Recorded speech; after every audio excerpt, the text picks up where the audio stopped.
Welcome everybody to another episode of the Key to Games podcast here on Game Wisdom, where we examine the art and science of games. I am Josh Beiser, and joining me, my co-host from Casual Game Studio, Joshua Reyes. I know it's been a very, unfortunately, busy day for you today, but how is everything going? Everything's going pretty well. Just a quick synopsis. My 8-year-old has a broken arm, so he's in the ER right now, and they're getting that all diagnosed and getting ready to go. So he's going to have an operation in the morning and have a cast put on and all that stuff. So yeah, so I dropped in real quick so we could do the podcast before I head back. So. Right. And I definitely wish him a speedy recovery. Thank you very much. Other than that, though, a really good productive development week concerning Rooster and Samurai Pig. You lost your game dev beard too. I did. I actually went and purchased. I said I need a razor, so let me go and purchase it. So I did lose it for a little bit. But that's why I said that. I said I'm still deving, even though I don't have the beard, just to let you know. So, so how's everything going on your end, Josh? Busy as always. I'm in the middle of writing my Souls-like book. We're trying to get the mock-up at least moving forward. Everyone, of course, has like 10 different ideas. The two covers I liked, everyone else voted no on. The ones everyone voted yes on are the ones I wasn't so sure on. So that's, of course, the nature of playtesting, right? And QA. Testing. Yeah, QA and playtesting. Exactly. Yeah. Other than that, we finally got a recording of a roundtable, and that will be going up next week. And I finally have like a week of like 2 or 3 different developer interviews lined up. So good deal. The backlog is going to start to grow a little bit faster, but I'm always looking for new guests. And of course, the big news this week is that Next Fest is starting up on Monday. So developers, get your games sent over here. Let me know about them. We're going to see. Again, my record is, I think, 95 games I played in 1 week. So I gotta clear 100. How am I going to call myself a gamer these days? Yeah, exactly. Yeah, so definitely submit those games so Josh can keep his title there. Mm-hmm. But speaking about games, I think we can get to our main topic. And it has been a very interesting week. Last week, we were all talking about the independent space, about how coverage has changed, what it means to make a game, and all that. And a lot of news kind of dropped very rapidly in the AAA space. So, for those of you who aren't aware, Embracer Group, which is kind of like a major conglomerate, wow, I can't pronounce that, of studios and AAA, have apparently decided to close a number of their studios. And let's see if I can pull up. And they, like, if you aren't aware of them, they own a lot in terms of AAA studios. So just a quick peek on their Wikipedia. So they own the Middle Earth IP, Gearbox, Deep Silver, let's see, Dark Horse Media, Saber Entertainment. Trying to figure out what is their like latest holdings right now, but they have a lot of hands in a lot of major places. So for them to decide to just like scuttle a lot of studios is certainly a big deal. They own Crystal Dynamics.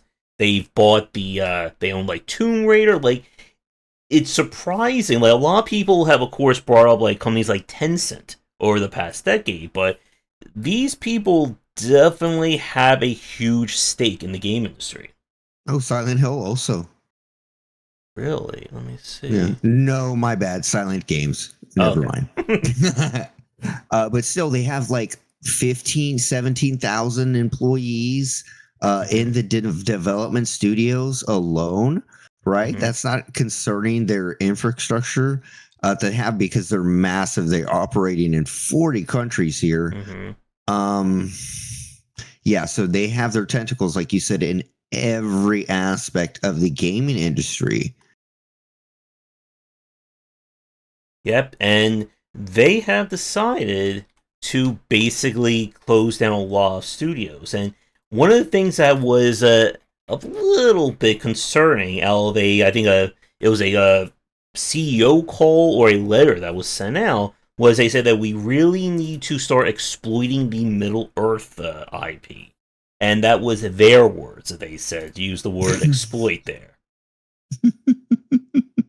And as we all know, and we talked about this, I think, like 2 or 3 weeks ago, the Middle Earth game that came out was just very below par. And it definitely is raising some interesting questions about what does this mean for like the AAA space? Because as the other bit of news that's been kind of slow rolling over the past year has been Microsoft's attempting to buy Yes. Activision Blizzard, which then I guess do we call them MAB, Activision Yeah. Soft Blizz, Blizz Maz. Soft Vision. Right. And the deal is worth 68.7 billion, so it'll make it the biggest ever in gaming history. I believe currently right now the FTC is blocking it currently because it's such a massive acquisition. I think later we'll get into like of course later in the podcast we'll get into the ramifications of all of this. But just how you listed what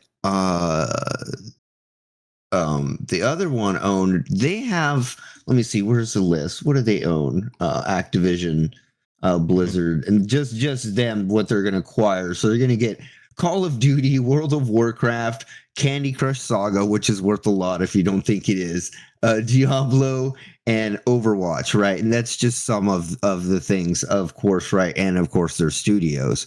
That's a massive acquisition, and then we'll have Bethesda, and so like that's a massive concern about homogenization, and of course, as we're preluding to earlier about the studio closures, right? As they see something is not profiting or going in their way, they can easily close that studio, and of course, we'll get into the ramifications of that later in the podcast. But definitely, Yeah. And don't forget with the I completely forgot that Activision Blizzard owns King, and that is a wow, that's a that's huge aspect of the mobile space.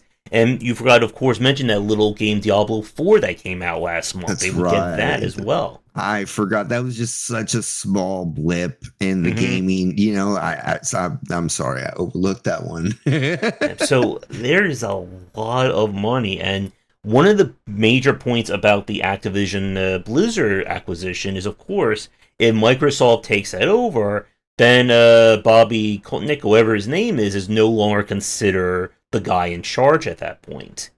And again, people are like, which devil is worse in this respect? Do we let Microsoft buy him, or do we keep it in that kind of realm? It's, again, one of those damned if you do, damned if you don't.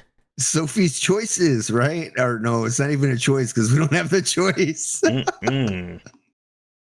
And it is a very strange time for the AAA space.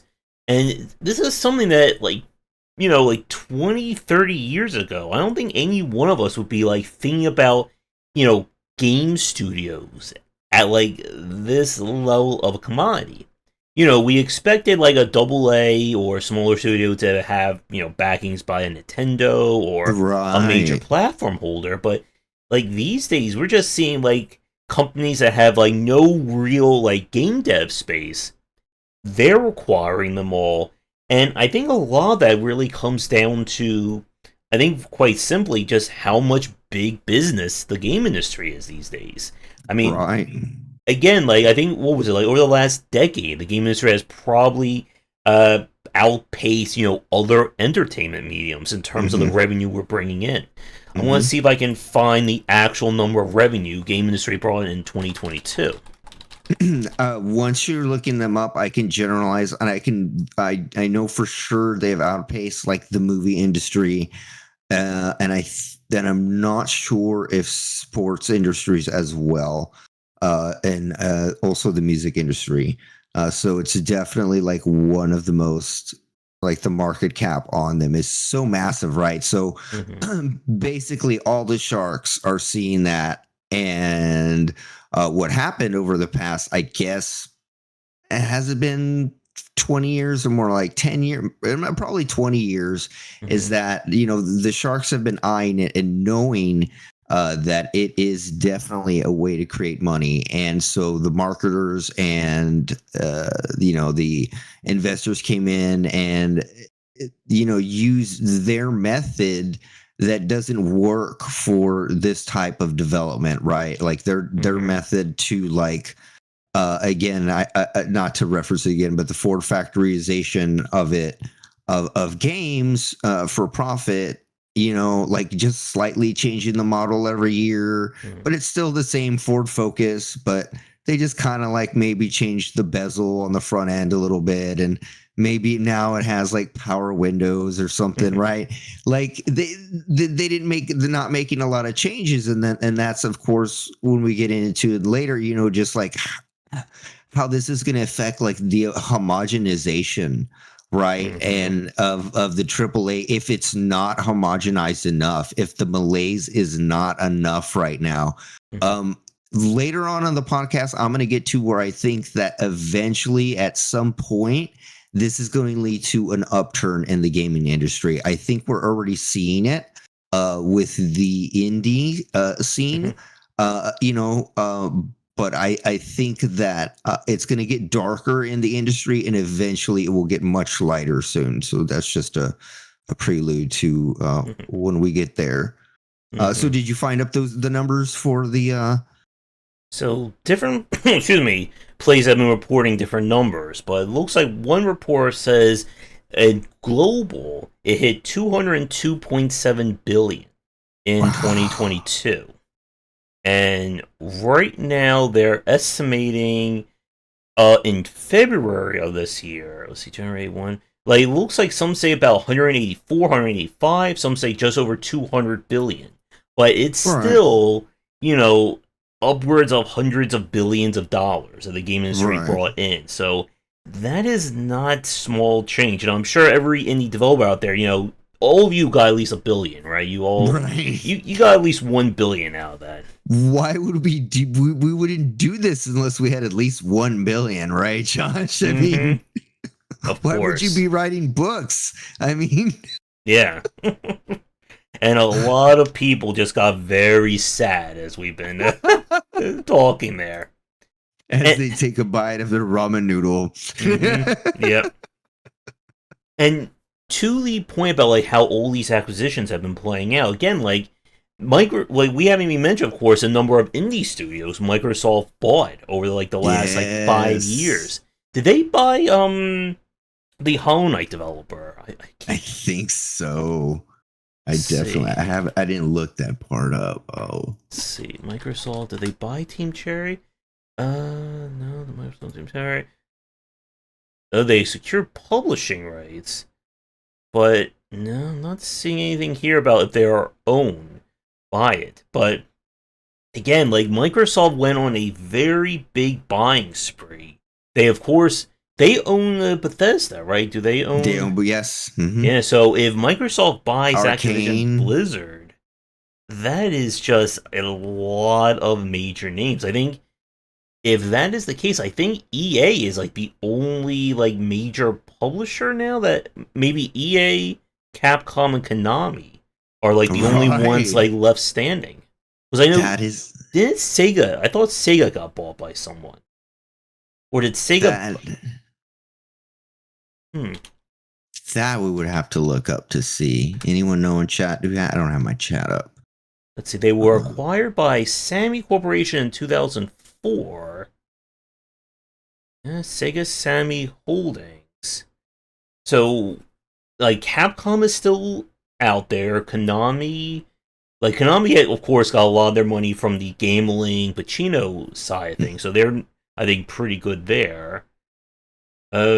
Square Enix. I know Square Enix, obviously, they had a huge like hit when they did all their NFT mess ups last year. Yeah, that was big. That really helped them out. Yeah. Let's see. Square Enix is still owned by like Enix, so they're not going anywhere. Of course, Nintendo is Nintendo. Like they're not doing anything there. But yeah, Okay, so it's maybe we're talking like 5, right? What do mhm, we about 5-ish? something Five, like 6-ish. that. And yeah, it's like this was one of those things that really happened over the past 20 years, and it kind of happened, I think, relatively fast. I think a lot of us Yeah. really haven't really like stopped to think like how many studios that we knew in the 90s and even the early 2000s are not owned by themselves anymore. Yeah. I mean, Yeah, even it's quite sad. I mean, look at Blizzard. I mean, again, Blizzard in the 90s into the 2000s, like, they were like quadruple A in terms of their prestige. Now they're owned by Activision, and of course, a lot of people have felt like the quality has gone massively downhill. And this kind of goes back to what you were saying a few minutes ago about how this can lead to a lot of that homogenized feeling.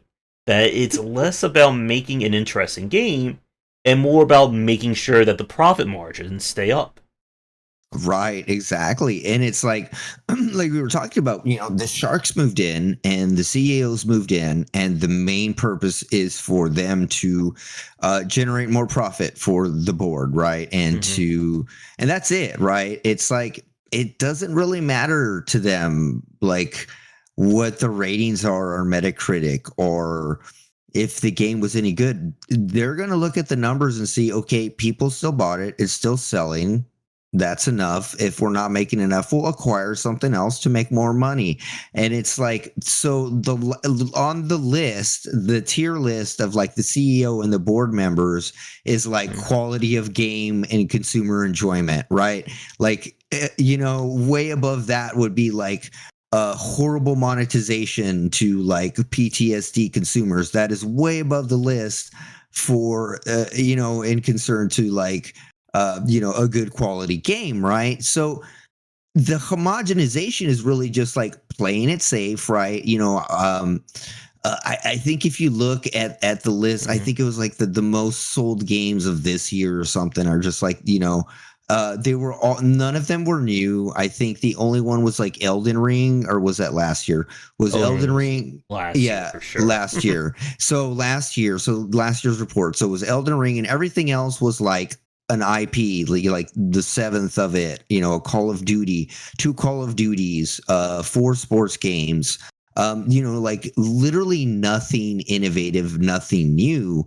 And so what that tells you is like, I mean, I was in Walmart shopping, and I went to go look at the games, and I was just kind of like, wow, I remember when I was a kid or when I was younger, and I would look, Mm-hmm. and there was just so much more diversity in games and what was available and what you could look at and play. Now that's in the indie space, right? But just Mm-hmm. for example, at Walmart, and we're talking about AAA currently, in looking at the AAA, it was just basically another Ubisoft of the thing, just Mm-hmm. another um EA take on this, just another sports game version of that. That literally nothing. And then Gollum there was there. I took a picture of Gollum, Mm-hmm. and on PS5, and but yeah, and it's so like the state of it is so very tepid and homogenized, just due to the fact that in order to maximize profits, they have to play it so safe, right? And Mm-hmm. they have to go with what they know works. And it's like it's not even worth it to them to take a gamble on something new and creative, because if it doesn't make and reach their certain profit margins, they will simply axe it, right? And then, and or the side effect is that they will force a game to be pushed out way before it's ready. Redfall, Mm-hmm. I don't know, name another one, Josh. Gollum. Gollum. I don't think Forspoken was pushed out, but it definitely had like And that kind of, that homogenized, designed yeah, by business yeah, style to it. design by business. Yeah, well said there. Like, and so like we're no longer it's in we're really in the video game designed by business era. And like I know for like years and years back, like in the game, as I'm a game developer, so I'm always attending like conferences and things like that. And one of the things that they always like to mention is like, um develop your game, like find the market that you want to make the game for first. Like before you're even making a game, like you want to look for the game that'll make them where's going to make the most profit, what's the biggest area, and then what can I do to maximize the game so that it will make the most profit, and then let's create the game, right? And before it would be like, let's just make a good game. So we've gotten so far away from that in AAA space where, I'm sure, I'm sure like any of the AAA games play okay, decently well, or play fine. But again, they're just so malaised and tepid and done over before. So anyway, my ramble on that point.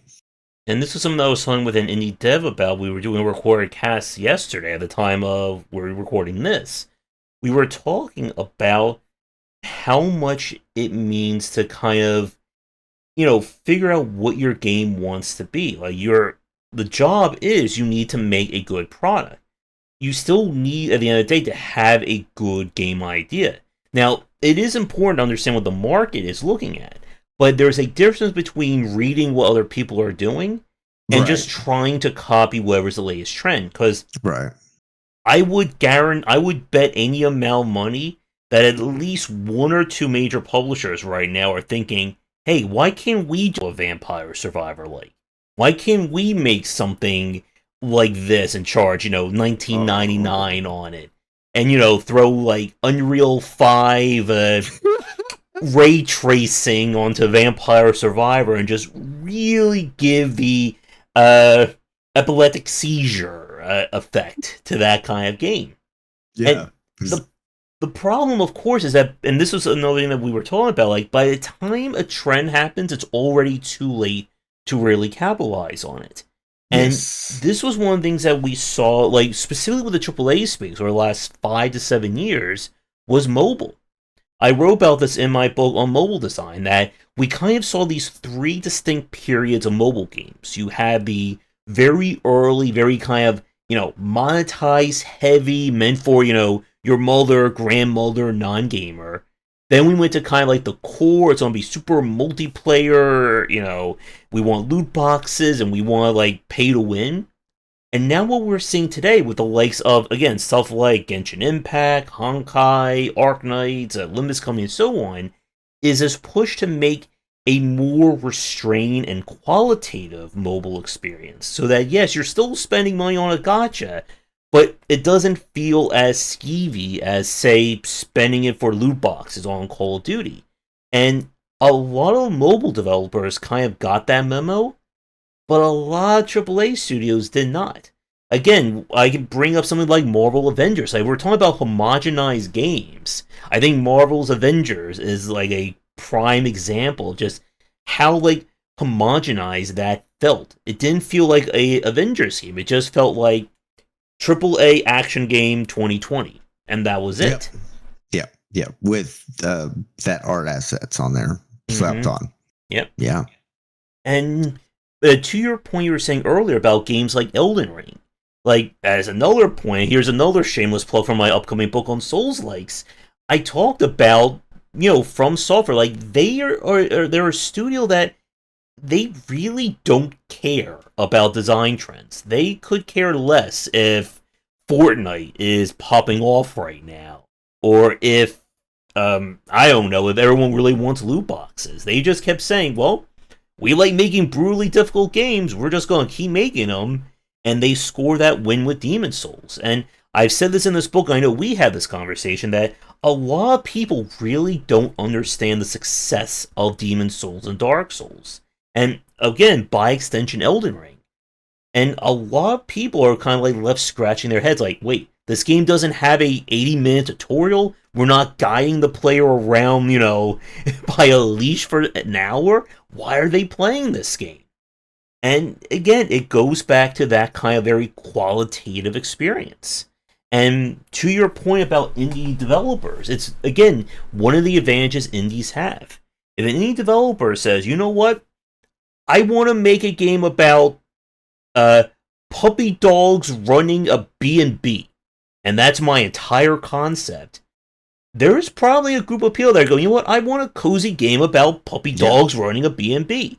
And here you go. Same thing with Stardew Valley, and we brought that one up. Like, again, no AAA studio was touching a Stardew Valley or a Harvest Moonlight back in 2014, 2015. And he hit that mark perfectly. And again, it's that case of how much timing really matters. And it's the one area where I think AAA studios fail the most. They can't capitalize on the timing of the industry because it's so big. You can't just tell the studio like Blizzard or BioWare, yeah, you know, Vampire Survivor likes are trending. Can you give us a concept in 2 months? Can BioWare put out a game in 2 months? I want to kind of see that. No, BioWare cannot put out a game in months. But I would like to see their concepts. Mm-hmm. And it's that kind of issue, as we saw with the AAA space, that on one hand, when we talk about indies do tend to live game by game. If a game doesn't do well, it can be a huge nail in that coffin. But the amount of revenue loss in the indie space is a very different story when a game that costs several $100 million barely broke, let's say, $50,000 in revenue. Yeah, indeed. And it's like the strangest thing. Like, we're always seeing people casting, you know, is Arcane dead? Is Arcane getting pulled the plug because Redfall failed? And like Microsoft actually had to put out a statement saying, no, we're not closing Arcane because of one bad game. And like, that was just weird. Yeah, I mean, they did get a patch just recently. Get a patch. Should give it another try. It's probably really good now. Did they do the No Man's Sky patch that just makes the game perfect now? The game is. We gotta add that to the vernacular. The No Man's Sky patch. Yeah. And it's again like that. Really, and I guess this is a question for people watching us live or recorded.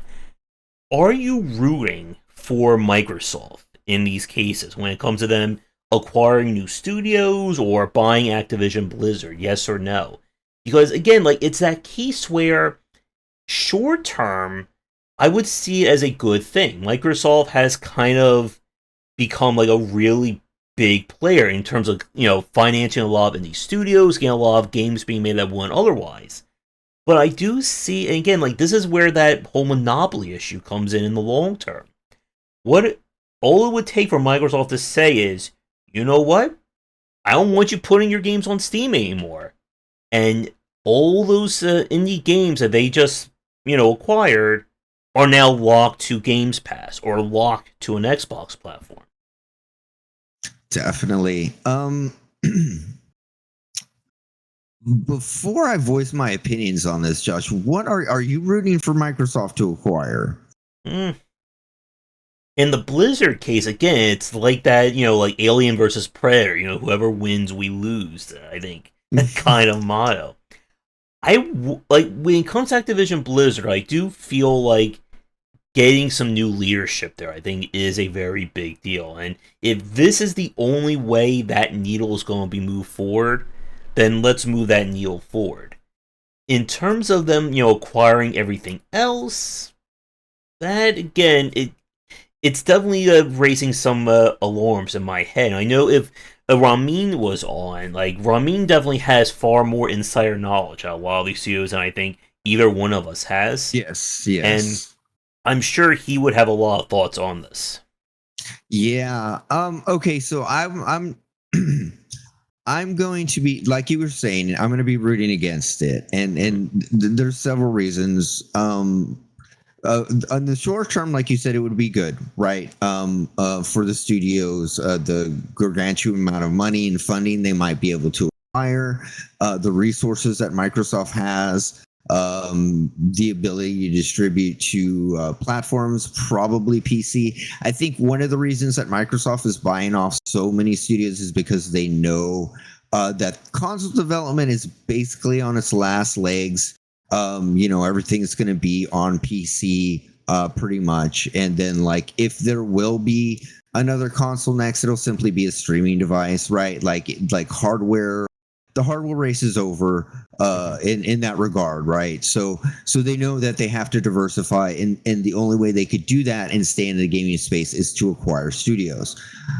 Side note to this is that they are acquiring a massive amount of studios, and I don't know how much trust I have in Microsoft to land and to curate and to understand that acquiring so many studios, right? Well, first off, the only reason to acquire so many studios would be to acquire a massive amount of profit, right? So purely profit is in the primary interest. So it's not because they want top quality games out of their studios. They're like, humanitarian effort. We want all these studios so they can have, we want to buy them so they can have the best games ever. No, it's profit driven.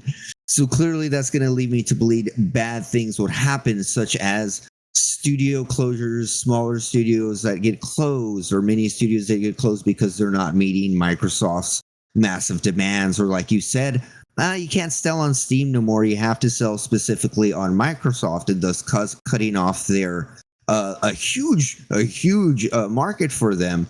And Go ahead. I was saying, don't mention that's also cutting out the revenue from the studio itself. If the game is put exclusively on Games Pass, as we know, Microsoft obviously gets the majority of that revenue, and it's a lot harder for those studios to stay up. Now, of course, again, like Microsoft will fund those studios, they'll give them publishing and all that, but the ability for that studio to actually make a revenue and, you know, build its own coffers at that point becomes less and less. Right, indeed. And you could say on a positive side, okay, well maybe Microsoft will have like the most excellent accounting departments assigned to each studio to help them leverage the lows and the highs, because it's not bank development software, it's not websites. This is game development, so it's completely different. There's ups and downs, and as we said before, it's not. We can't give you a time estimate that it's going to take 2 months for this character controller to feel great and amazing. Right? It actually could take 4 months. It actually could take, I don't know. It could never feel good. So go ahead. And that's the other point about, as you're talking about, like publisher involvement. Like Microsoft, as part of like the news surrounding Redfall, Microsoft decided to purposely stay out of Arcane. Like they kind of let them cook. They did their own thing. But when they did that, Redfall turned out like this. So who's to say what Microsoft will do with another studio and say, hey, we haven't had an update in the last week or month. What are you doing? And if you don't tell us in the next, 40 hours, we're cutting your funding. Yeah, well said, Josh. That makes yeah, indeed. But yeah, I mean, this is going to lead to like a massive amount of, I mean, if we're looking at the bad terms, I just think that this is just going to lead to more homogenization, like more restriction on game development, less creative processes that are going to be allowed to be done. And then again, as we said, profit is the main margin. And if they're like, hey, Arcane, now that you got Redfall fixed, let's get that Redfall 2 done. And I just feel that Microsoft's track record has not been the best when it comes to creating games and are harboring studios. I would lean more towards to Sony being more of a caretaker of indie a little bit more than Microsoft, as far as I know. Even though Microsoft did have the amazing indies summer of indies, that was tremendous. But again, all in all, I just feel like it's bad. I feel in the end, when it really comes down to it, that a lot of studios are going to get shuttered. A lot of developers are going to get. We're going to get to the human toll of the studio shutters later, but I just feel in the end, it's not good for competition and it's not good for innovation, and that's basically it. Yeah. Yeah. Any other thoughts on that, Josh? Yeah, I would say like another like cynical part about why I think they're acquiring so many indie studios that a lot of indie studios have very small overhead compared to a owning a double A or even just owning part of another AAA studio. Again, if you acquire a 3 to 5 person indie team, how much are they actually going to require month by month compared to owning, let's say, a double A with like 80 employees, an actual office space, rent, electrical, that whole deal. So there's in the grand scheme of things, there's very little investment in Microsoft's part to potentially earn a huge revenue come back when that game is Yeah. released. Because again, we've seen games from very small studios, have their own personal lottery. Again, the Vampire Survivors, Cuphead, which was of course acquired by Microsoft. What was another one? A lot of the games we talked about last week, like Devolver these days. Like Revolver. Devolver is certainly not like scraping by anymore as a developer slash publisher. No, I remember the days of them scraping by though, but yes, they're not. And it's a very interesting time. Like I know, like I think this was like 2 years ago or thereabout. We were talking about who's going to be around by the end of the 2020s. Yeah. It's very much in the air right now. Again, will Blizzard still be there by the end of this decade? Will BioWare? Like, I think we can safely assume that Nintendo is still not going anywhere. Like Nintendo, Right. 100. Nintendo's going to be there forever. yeah, like Nintendo's in that position where they're not really competing with anyone but themselves. And that was kind of like how the 90s really worked in terms of the early consoles. It was basically, you want a Nintendo game, you're buying a Nintendo console. You want a Sega game, you're buying a Sega console. Sega console. That's it. And Nintendo is the only studio, I think, really left that has that level of clout. Again, we are still dreaming about the day of seeing Nintendo games on Steam. It's that fevered dream of mine someday that if it does happen, we may have to check to make sure, the simulation hasn't crashed on us. Right. That would be amazing. Yeah, definitely have to check integrity of the simulation on that. Oh man, let's see here. And with something like with the Embracer Group, and again, even going back to something like with Tencent, it is that case, as we were saying, that the game industry is no longer small potatoes. Again, we can safely say that the industry blew up in the 2000s. Like, that was the decade where everyone felt, okay, video games aren't going anywhere. The 2010s was kind of like, okay, now video games are dominating. And we're even seeing that kind of push with, people really, really trying to make esports a thing. And when I say make a thing, I mean like make it like the full blown, March Madness, Super Bowl. Yeah. Insert your favorite sports championship here. Indeed. Yeah, like with Overwatch, the first one forcing that to be an esports game before it was a game. I think in the board meeting was like, okay, we need an esports game. What are we going to make? Because I think they were working on something else. And they were like, yeah, it has to be a shooter esports game. And then Overwatch was born. I feel that's how it happened. Huh. Oh, and here's another interesting thing. Embracer actually owns Tripwire. So they own the Killing Floor IP as well. Oh, God. So, and even Zen Studios now. And the thing about this, and this is again when we talk about, business, business being business, is that a lot of indie studios who get picked up by like a smaller to mid-tier publisher, they don't have any say, where their rights will go.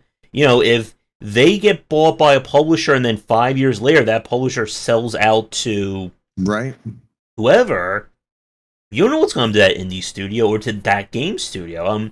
When I spoke with, I think it was Katie Hall from, what was it? The adventure game publisher, Phoenix, something like that. They were doing the King's Quest kind of fan revival. This was back in the 2010s.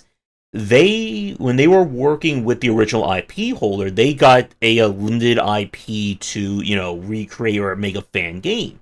When that studio got bought and sold and all of its IP got, strewn across the winds, their contract became null and void. And that Yep. game was almost canceled because they had to get a new contract. And this was one of those things, like when I spoke with people when it comes to IP ownership, like the Farsight Studios or the Pinball Arcade, this is when we get to that very horrible period of who owns what part of an IP and how do we keep these games alive. We've brought up No One Lives Forever several times. It's one of those games a lot of people would love to play again, but no one knows who directly owns that IP anymore. It got bought by this, who then got sold to this, who then they got bought by someone else, who then went bankrupt, and then, that IP could be, in someone's like random closet somewhere, right, who maybe just said, I'll take this box of IP contracts. Maybe one of us owns No One Lives Forever. I should check my closet. Maybe it's in there. I'm gonna go check. But for sure, again, like the serious point about this is that when these issues happen, it makes it a lot harder to kind of preserve the art side of the game industry. Yeah. So I think okay, so where we're at, like I wanted to kind of get into like, I think this might be kind of leaning toward like the human toll of these like studio closures and like if we want to go ahead and go into that. Sure.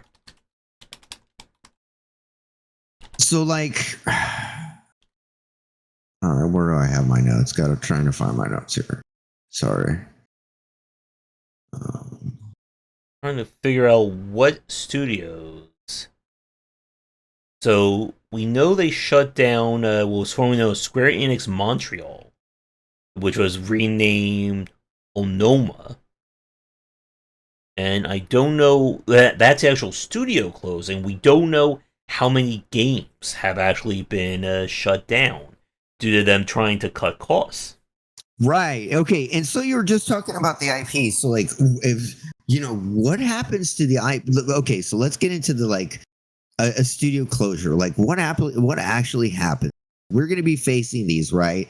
And so I want to talk about like the studio closures, and then later I want to get into like what good can come out of it, right? Before while we get all cynical about everything. So like, it's going to cause a lot of devastation and displacement, right? Like emotionally and professionally, the toll that a studio causes on developers, artists, and creative professionals is just like, you can't really quantify that. Let's say like, I don't know, someone has been working on, say, whatever, name a game. They've been working on it for 5 years, 6 years. They've been putting all their passion into it, and they've suddenly found out that capitalism came for them. They know, and they know from their other friends and their other buddies that everyone else is that it's having layoffs, that this is also a volatile place to work in now, right? So not only does it change this from like, this is a place of art and creating games and creating a great product, to now we're worried about our jobs and what's going to happen to our IPs and what's going to happen to our work and everything, our heart and soul that we put into it, what happens to it, right? So it kind of makes me wonder, Josh, like what's going to happen to all the displaced developers, and let's stick to the developers there and the artists, and are they going to want to go back and find an indie studio, start an indie studio? And then we've talked about the going from AAA to indie, the challenges in there that are embedded there, and like where are they going to go? Will we lose knowledge base of the way certain games are made, and they'll never go back to the industry? What do you think will happen?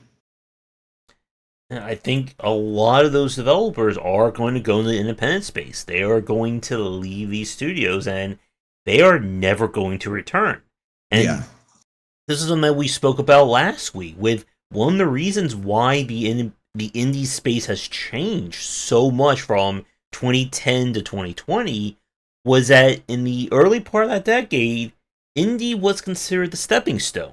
It was you make a cute little game as any developer, you go work as a major AAA studio, and that's like your dream job progression. That is no longer the case, and arguably, I think we could say it never really was that case. Like a lot of the studios, a lot of the people who I've seen who went to work at a major company, they just said, you know what? I hate it here. I'm going back to making my indie games. Right. And as you said, it probably wasn't. I think that people at that time, it was like considered one of the only routes. There was nothing on the internet, so it was like I gotta go QA and then somehow work my way up till I'm developing or programming, and then learn my skills and then get out. Right, like that was basically it. I don't think that very few, and like the Rockstar era of game development wasn't very long. It didn't last too long, and that's over. That's long over.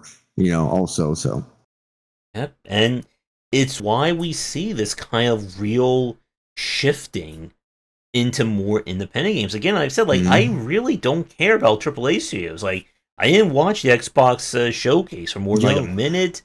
It's just like, why? You watched it more than me. You watched it more than me then. Yeah. I mean, at this point, the only, I think, major studios I actively care about would be Nintendo and Atlas. I think those are like the only two that I really like try to keep an eye on. You forgot FromSoft. Is FromSoft considered a AAA studio these days? Yes, they are. Yeah, they are now. After Elden Ring, yeah, they definitely are. I mean, go ahead. I was going to say, and like the funniest thing is that like the studio that has bounced back, like the most shockingly, has been Capcom.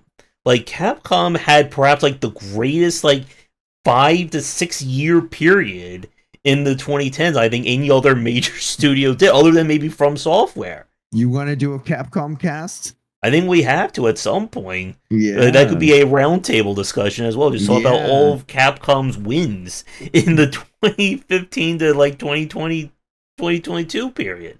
Unbelievable. They were on the ropes. Capcom is dead. And then just all of a sudden they came back and you're playing and I'm playing the most amazing remakes and just doing the coolest stuff. Unbelievable. Yeah. So definitely Capcom for sure. Yeah. So Capcom cast incoming soon. Mm-hmm.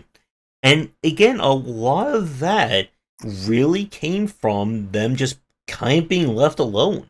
Like, imagine if Capcom had like a very demanding parent company who said, well, these games didn't work. I want you to go make 5 Call of Duties now. Or there's the nightmare punishment for a studio. You must now make 5 Call of Duties before you can go make something else. And, like, unfortunately, that's not really as big of a joke. That's kind of serious, because if you remember Toys for Bob, who did the fantastically difficult Crash Bandicoot 4, they did the Tony Hawk remake.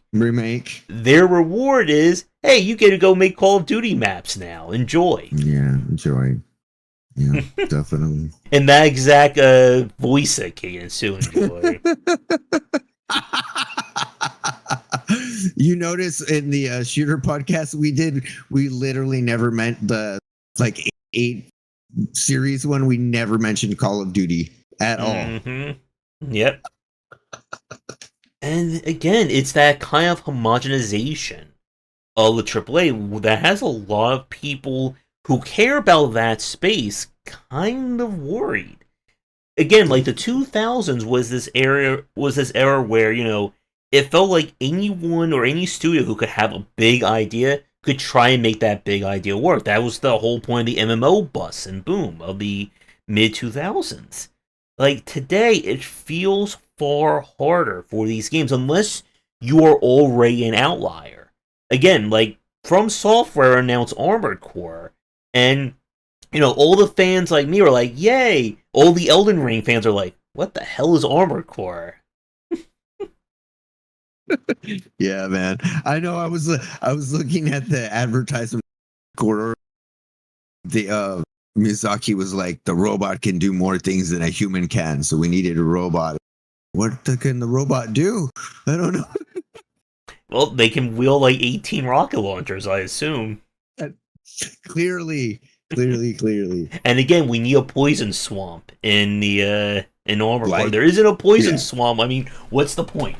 What's the point, man? Blight Town. It'll be a rust swamp. I'm sorry, it will cause rust, which will be the analog for poison. There you go.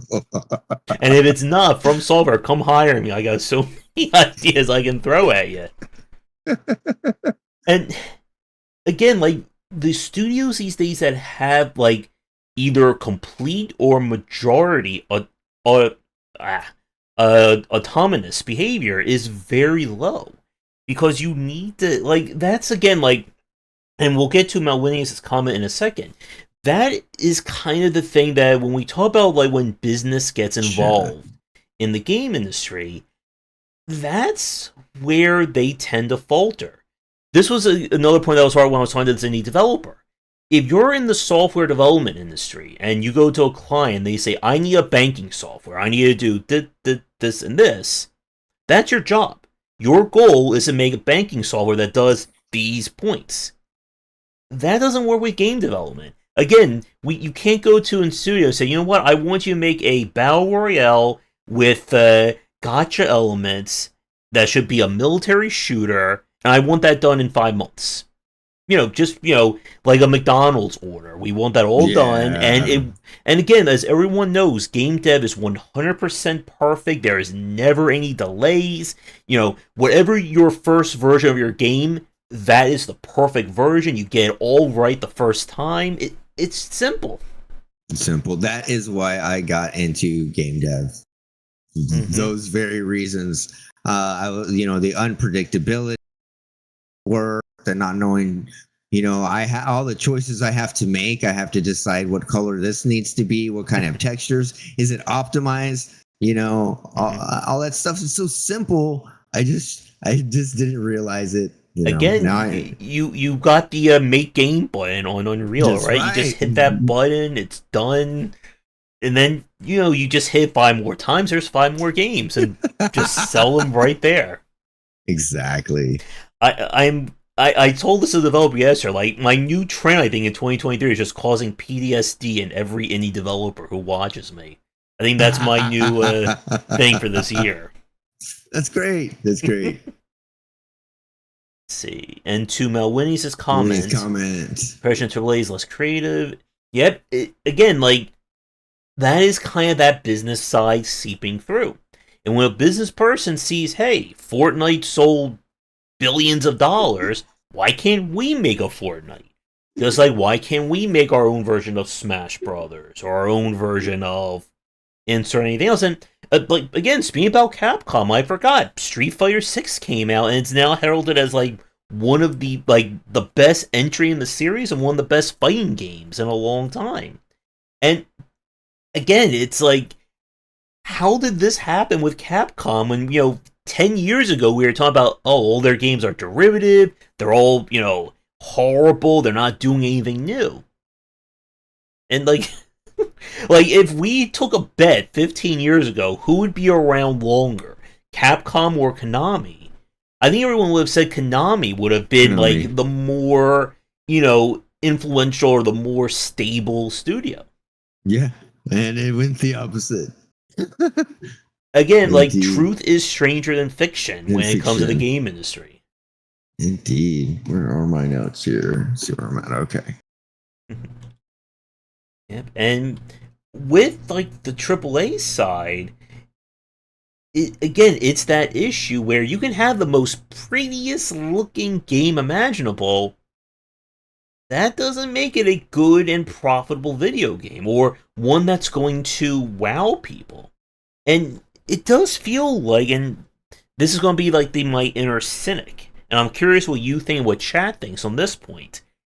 It feels like we're still seeing people really trying to push like the Hollywoodization of the game industry. That it only matters if the video game has like not the game has a story, but the studio has a story. You know, like it's from like a two-person team who worked on this game for 37 years, and that's how this game came to be.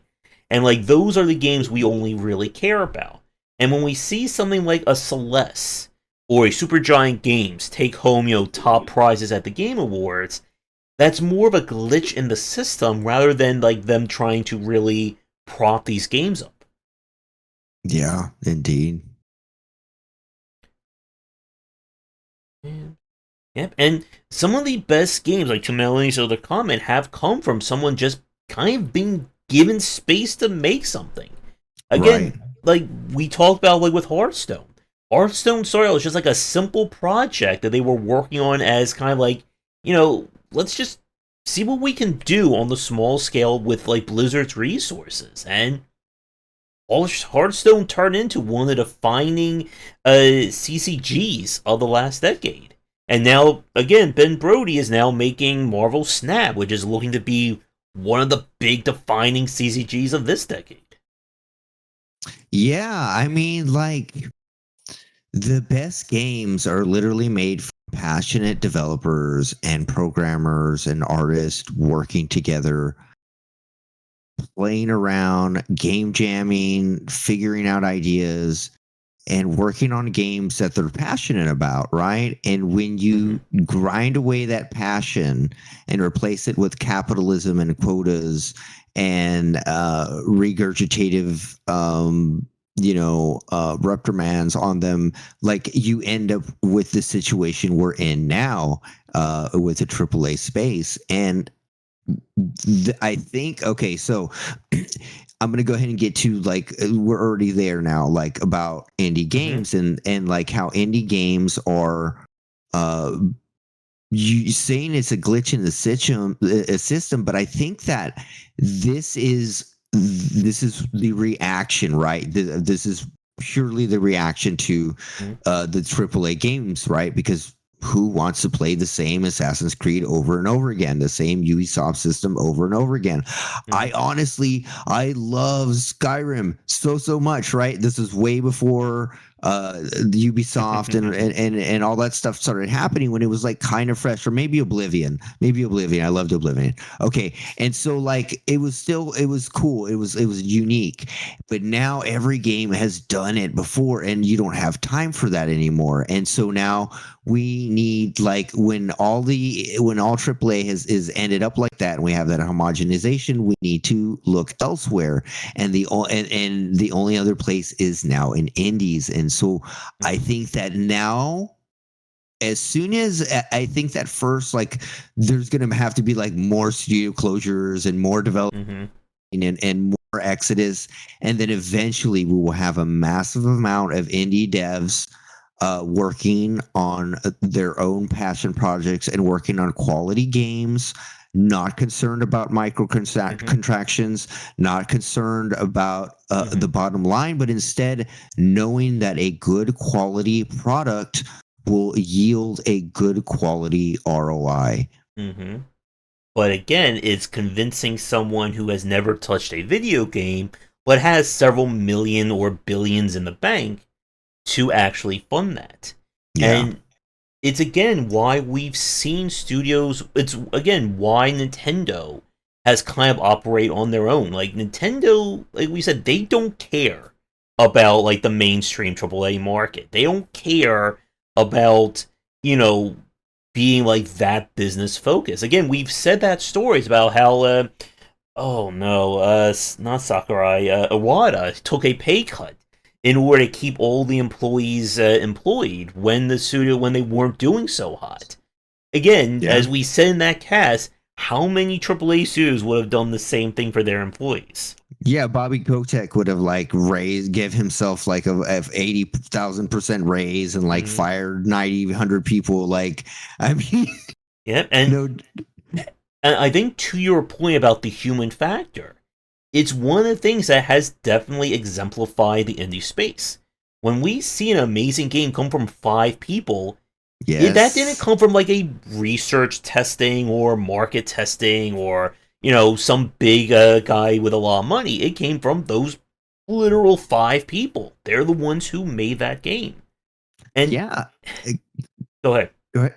Yeah, and like just a quick tangent on that is like the reason that players are liking that is because like the players' expectations have changed and they know so much more about everything about the way things are made, and they care about the story. They want to know. They do not want like a market researched. This game was purely created to extract money from you, to manipulate you.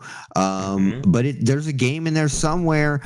Make sure and play it though. Like they're not feeling that. They would rather go to a cozy game, a cozy team, an indie studio that cares and it's passionate about the game because at the end of it all, we're all passionate about games and we love them. We don't want to be manipulated by them and be like feel bad about them. We want to enjoy them and enjoy the creation of them and celebrate them, right, Josh? Sorry for cutting you off there. Yep, for sure. And again, like the other big name success we're talking about right now is the new Zelda game. And the new Zelda game came about being, 100% completely different from anything else they've done prior. Even again, compared to Breath of the Wild. Yeah. And again, like, it's that kind of space that cannot really thrive in a very kind of commercialized game studio. You can't experiment with something. You can't try out new things if all you're doing is making the umpteenth Call of Duty game. Or insert whatever Assassin's Creed we're up to. And it's why, again, like, as we were talking about with a lot of like how mobile games have developed, that developers saw the writing on the wall. They realized, well, if Candy Crush Saga is bringing in billions of dollars a year in revenue, how the heck are we going to make our own version of Candy Crush? The answer is, no, we're not doing that. Let's go make something else. Let's go make something different. And again, like as we've said, it's about catering to those specific niches. Arknight succeeded in mobile because it was a very high-quality tower defense game. Azur Lane succeeded for so much anime and being a World War II ship girl game. There's, again, with anime, you can combine anything with girls, and apparently it will sell well. It would, yeah, definitely.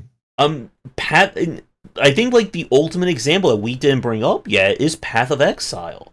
Again, Path of Exile succeeded largely because Diablo 3 failed. Because they were trying to make Diablo as, commercialized and as profit-earning as possible. It ended up opening up the door for Grinding Gear Games to say, well, here's our take on it without all that, monetization, all that, commercialization. We just have a really good ARPG. And it led to them now being bought by Tencent. And again, the same goes for Warframe. But the kind of overarching point is that if you want a game to sell well, if you want a good video game, the people have to be, you have to give that game room to breathe. You have to let the studio do what they do best. And that also means understanding what that studio can't do. If you have a studio that is known for making high-octane action, first-person shooters, you can't then just tell that person, okay, can you give us a heartwarming visual novel game using Unreal Engine 5? It's not going to work out as well. And again, it goes back to this major point. Game design is not commoditized. You cannot just tell the studio, well, you've been making this, well, you can now make a completely different genre in half the time, right? Like, I'm sure for you could just immediately just, snap your fingers and go make a JRPG or make a visual novel game. And, because with all your experience with Samurai Pig, you can do that in, 3 days. I told you, 2023 this is the year Josh causes PTSD to the indie space. Seriously, like my head was flashing like the visual novel part, and my head was just like cranking, thinking, how would I use Unreal? Mm-hmm. Godot, maybe? I don't know. Mm-hmm. Again, like I'm going to say this right now to everyone watching: 2023 is Josh's a PTSD year right here on game PTSD era. There we PTSD go. Wisdom. There we go. That's going to be the new name of the channel. That's right. I'm trying to think if there's anything else. I'm looking over my notes, and I think we've kind of covered everything here. I guess to begin to wrap things up, then let's talk about like where we think things are going to go, because everyone loves theory crafting videos here on Yeah. YouTube. So since you kind of talked about some of your thoughts earlier, I'll let you go first. So like, where do you see AAA going with all the news we've been discussing over the last like hour or so? What now do you mean like what effects that it's going to have on the industry, or just where AAA is going to be? I think where Where's AAA it is gonna... going to be. All right. I am not sure. I know I don't know how long AAA can chug in its current state, right? Mm-hmm. For as long as it's can for as long consumers are still paying and they're still buying it, right? Like Mm-hmm. I wouldn't say that sales for like, I don't know, name like a highly monetized video Like a game. Call of Duty or Like a, Assassin's Creed, like they're not. Yeah, like I don't think we're going to see Call of Duty go bankrupt in the next like 2 to 3 years. right. So clearly, as slow as AAA trends are going, they're going to keep doing it, right? And I don't think that they are going to change much. And sadly, I think that the meaning of AAA is going to change. And I don't know. We didn't really touch on what does AAA really even mean anymore, because Yeah.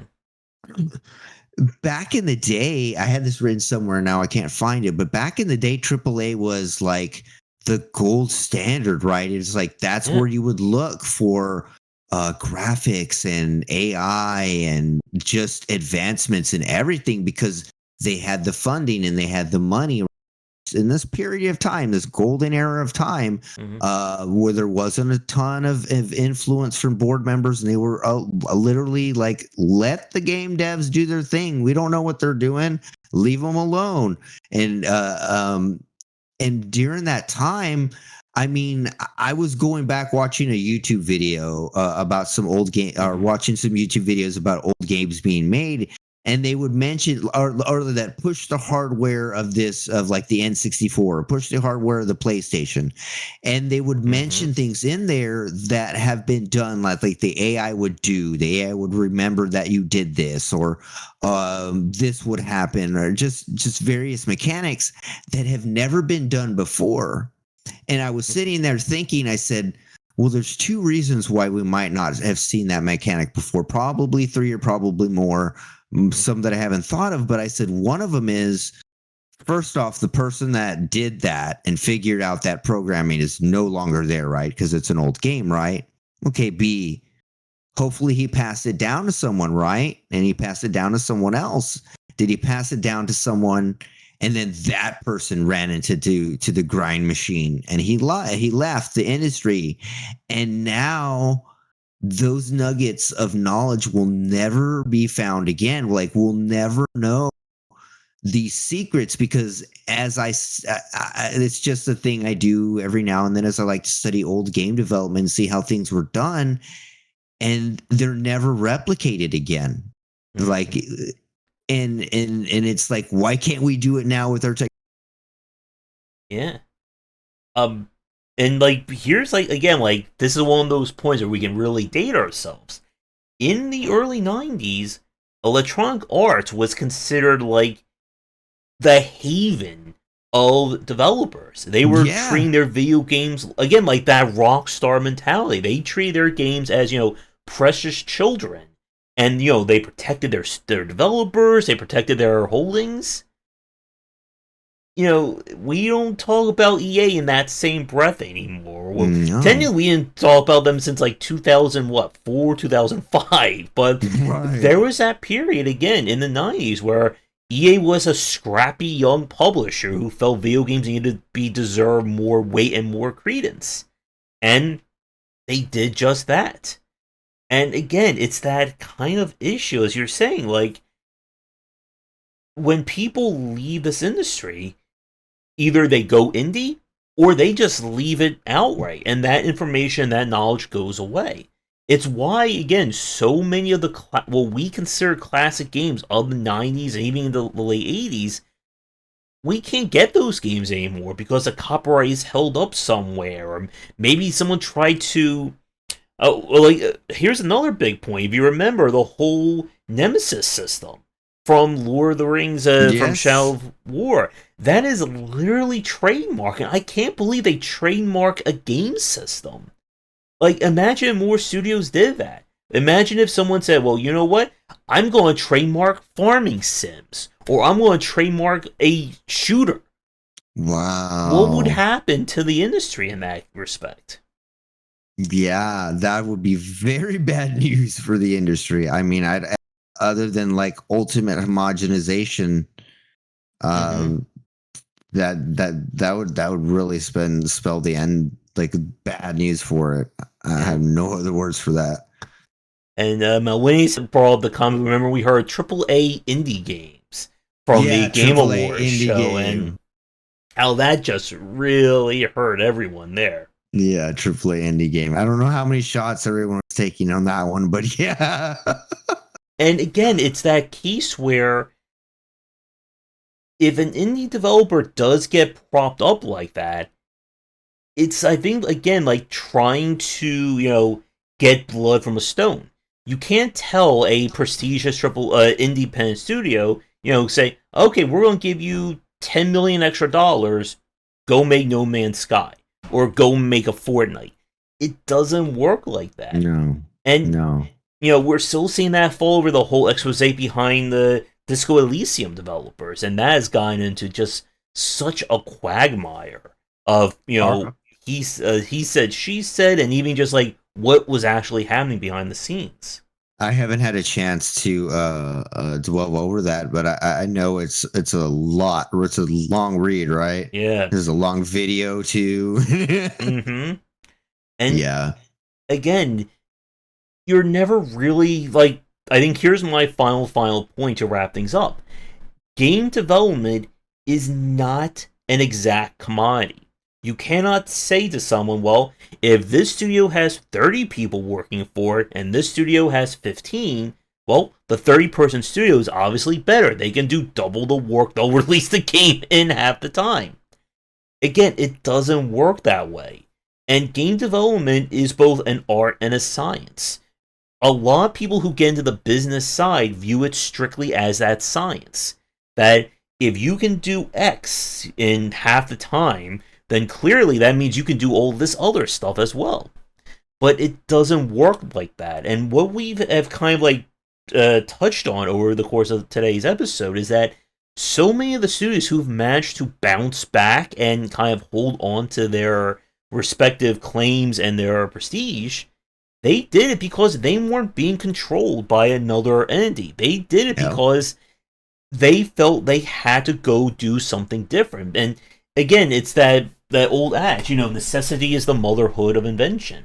That exactly. Capcom failed in the late 2000s, early to mid 2010s because they tried to copy what everyone else was doing. Again, I still hold that quote of one of the developers saying, survival horror is not considered, viable anymore, coming from the person who was making a Resident Evil game. Yes, I almost forgot that one. Thank you. And again, we fast forward like 6-7 years, and they made Resident Evil 7. And now they made Resident Evil 8. And again, they bounced back because they had to. They couldn't just say, and again, if you all remember, we tried to play the Resident Evil Call of Duty game, that Resident Evil Umbrella Chronicles, and it was, a horrible game. But they felt that at the time was what needed to be made. Again, imagine a Nintendo saying, well, all these Call of Duties are doing well. Let's turn Mario into Call of Duty. Yeah. Well, Splatoon. True. Yeah. And what was the one with the spring fists that was like kind of like a Oh boxing? yeah. Punchy. Something like Punchy. that. But to wrap things up for me, again, if you go into the game industry expecting again to pull in millions and billions of dollars, or an angel investor to create the next big, Elden Ring, it's not really going to happen. You need people who are on the creative side. You need someone who can say, well, what if I experiment with something? And maybe that will somehow turn into something like a Stardew Valley. But trying to force creativity, it never ends up well. You either burn out all the people who are making the game, or you just end up making something that has already been seen 1,000 times before, and then you're left wondering, well, why isn't the 500th example of Elden Ring or the 500th example of Assassin's Creed? Why isn't it making billions of dollars? Exactly. Yeah, Josh, it's a perfect final point. I don't even think I can add I don't even think I can have a final point to that, and especially with my time restrictions. So yeah, Yeah. I think that sums it up perfectly. All right. So with that, we'll wrap things up for this week's episode here. We have our multiplayer game night later tonight. We will be back next Saturday around 5 p.m. ET for the next show. We'll see when we come up with a topic. If anyone has something to suggest, let us know in the comments or check out my Discord and let us know over there. We'll do Capcom maybe next. We'll see. All But right. again, everyone, do the YouTubing stuff people tell you to do. Check out all my books. Pre-order Souls likes for pre-order for every time you died. Just like Yes. pre-order my book that number of time. That would be great for me. Every time you died in any of the Souls games count. Every death, purchase a book. And Yeah. same for me. My links are down below. Wishlist Rooster Rampage, Samurai Pig, Twitter until we move to Blue Sky or Mastodon or something. I don't know. Other than that, yeah, please, if you have an idea for a show topic, please let us know and join the Discord, buy books. Josh? Yep, that is going to do it. So, everyone, have a great rest of your weekend. Come back for daily discussions on game design here and on game wisdom, where some of the are on science of games. And until our next show, have a great night.